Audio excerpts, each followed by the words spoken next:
मित्रांनो, आज आपण धर्मगडावरती आलेलो आहे आणि तिथलं एक ऐतिहासिक वास्तू तुम्हाला दाखवतोय. या आतमध्ये तुम्हाला वास्तू दाखवतो.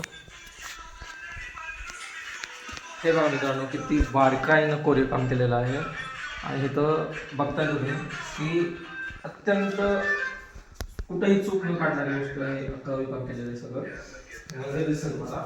समोर जर तुम्ही बघताय, समोर इतकं बारकाईनं कोरीव काम केलेलं आहे की आताच्या इंजिनियरला लाजवेल असं काम केलेलं आहे.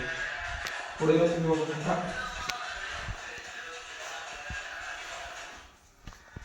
आता इथं हे झालेलं आहे थोडंसं, इथलं तुटलेलं आहे काम, पण ह्या बाजूला बघा तुम्ही पूर्ण कोरीव काम आहे या दगडावरती.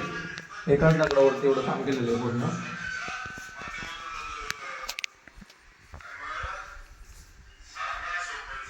आतमध्ये गरम होऊ नये, मंदिराच्या आतमध्ये गरम होऊ नये म्हणून हे खिडके केलेले आहेत आणि ह्याला ही अशी डिझाईन बनवली तर तुम्हाला हवा आतमध्ये येते.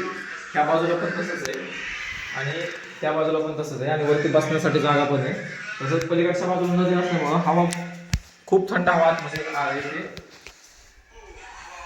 त्या बाजूला भीमा नदी आहे आणि ह्याच्यामुळं नागदरी आल्यामुळं पूर्ण ती झाकून गेली नदी, पाणी दिसत नाहीये.